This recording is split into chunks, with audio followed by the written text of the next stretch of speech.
Do you need a red dot? Today, let's answer the age-old question, do you need a red dot to play Airsoft? Well, no, you don't need a red dot at all. You can simply point your Airsoft toy at whatever you're shooting at, fire off a stream of BBs, see the BBs, and then adjust. You don't need a red dot. But here are 4 reasons why you might want one. Whew. Number 1, improved accuracy. Lots of Airsoft toys don't have great iron sights. This one is missing them completely.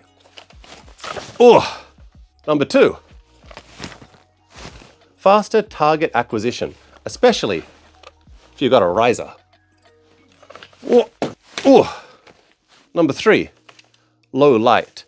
Using irons in low light is really, really difficult. But using a big red dot, not a problem. And number 4, probably the most important one, because it looks cool. Now, there are many kinds of red dots, and definitely they are not created equal, but I like to break them down into 4 groups. Number 1, you have your cheap Chinese knockoff. This is like 50 bucks or so. Then you have your high-end replica. This is around 200 or so. Then you have your entry-level real steel optic. Think like Holosun or something. This is usually around 400 or so. Then you have your, legit EOTech. And this is probably going to run you $1,000. So the team at Specprecision have sent me this beautiful EOTech EXPS30. So far, I've used this for about 20 hours. I've used it playing both with and against Jet Desert Fox when he was in Japan last week. And I used it at the AOJ game yesterday, where we had beautiful sunny weather, unlike when I was playing with Jet, where we just got rained on the entire day. So I've been able to test it in both sunny and rainy conditions, so I really know what this thing can do. So let's break it down and find out why this is a high-end replica and not just some cheap knockoff. Build quality. All right, so straight out of the box, the initial impression is this thing is nice. It feels heavy. It's got some weight to it. I really like it. I read in the description that it's made of 7075 aluminium, and it's got some CNC parts as well. So that's definitely what's giving this the extra weight. The marking, the logos, the detailing, everything looks fantastic. This would be perfect for just a casual airsofter who wants to get some nicer gear, or for someone that's playing a serious milsim and needs something that's going to stand up to, a little bit of punishment. I really like the anodized black paint job. Like it's really nice. It's got a really good texture to it. Also, the mount is really nice, really sturdy. And one thing I really like about it is when you close it, it's got a great click. Honestly, so far I can't tell the difference between this and a real EOTech. It's really nice. Great first impression. Durability. So during last Sunday's game, I ran a durability test on this, which was really, really fun. So here's what I did.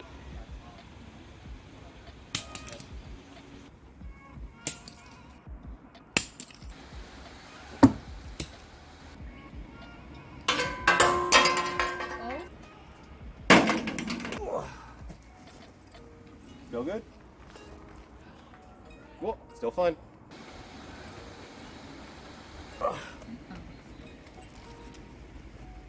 That's fine.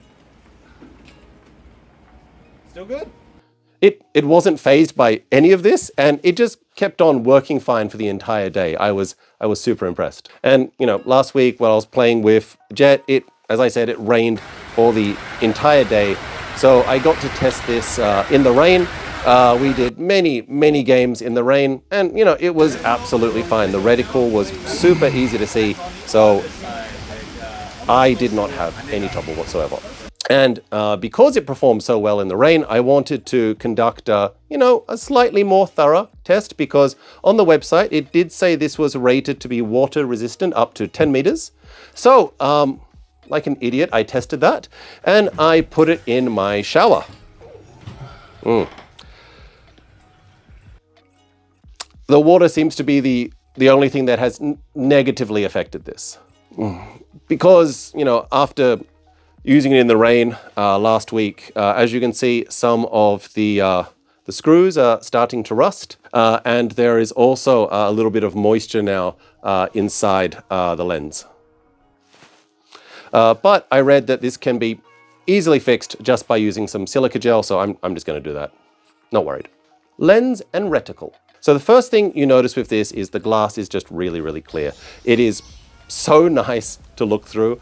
Normally when you get an EOTech replica, it's got a tint to it. It's a little dark, and when you look through, it's like using an ND filter for photography. It's just darker, and this is nice. It's clear. It's like looking through glass.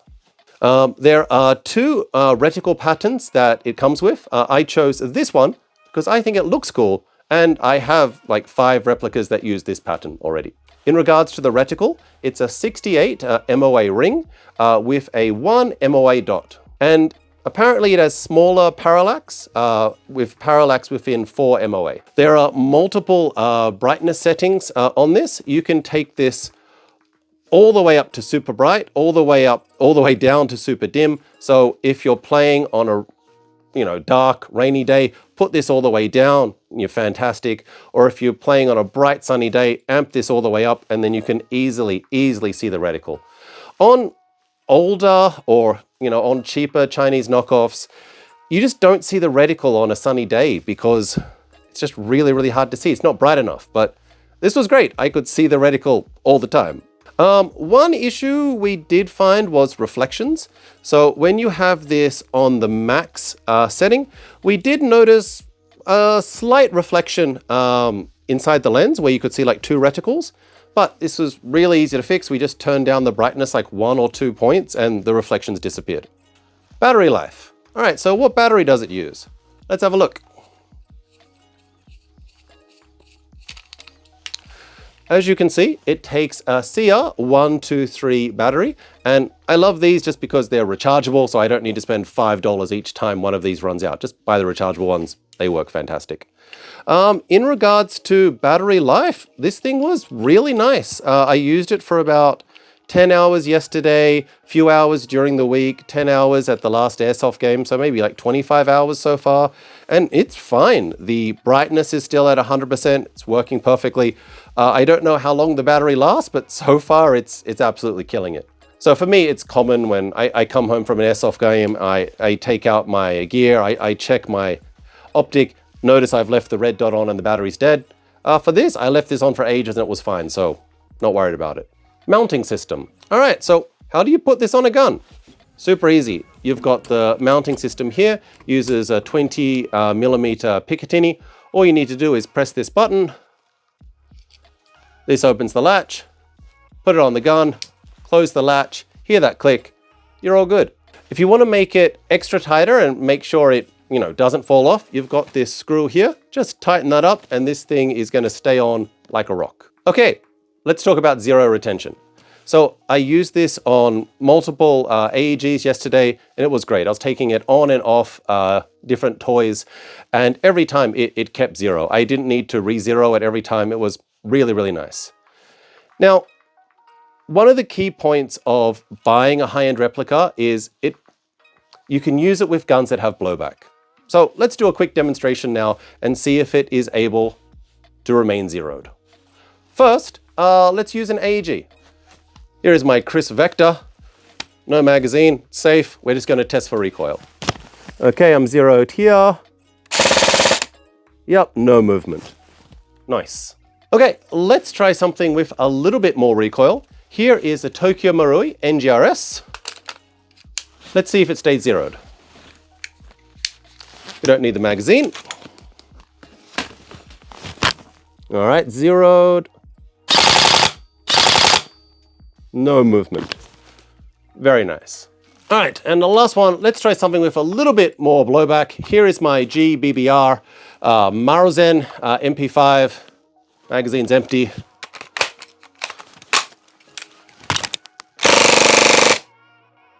fine. The zero is perfectly where it needs to be. Nice. Now, if you want to adjust the windage and elevation, it's super easy. It's just here. You got up and down here. You got left and right here. Of course, you can use a coin or a screwdriver. That's fine. Or they're actually really easy to move. You can even just use your fingernail. But, you know, you're wearing gloves, so it's normally pretty hard. Weight.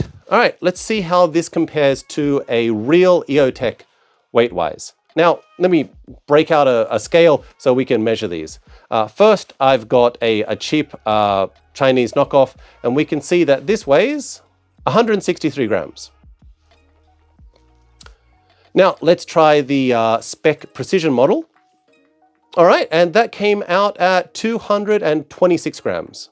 So it's not as heavy as the real EOTech, but it's considerably heavier than a cheap knockoff. And when you put this on your Airsoft toy, you really do notice a difference. You can feel it on the toy when you're playing.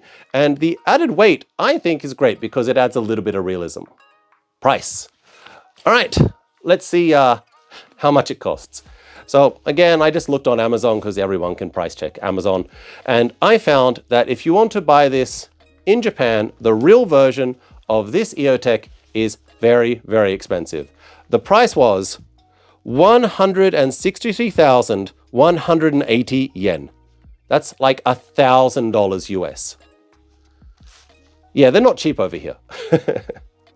Now, the Specprecision model is currently selling on AliExpress for 14,707 yen, which is pretty much $100. So yeah, it's 1/10 of the price. And apart from like a slight weight difference, I can't really tell any difference. Like this is beautiful. Final verdict. It looks good. It feels good. It's heavy. It's durable. I beat the hell out of it and I can still use it. Works on sunny days, works on rainy days. It's 1/10 the cost of the real one and makes you look like an operator. I say buy it.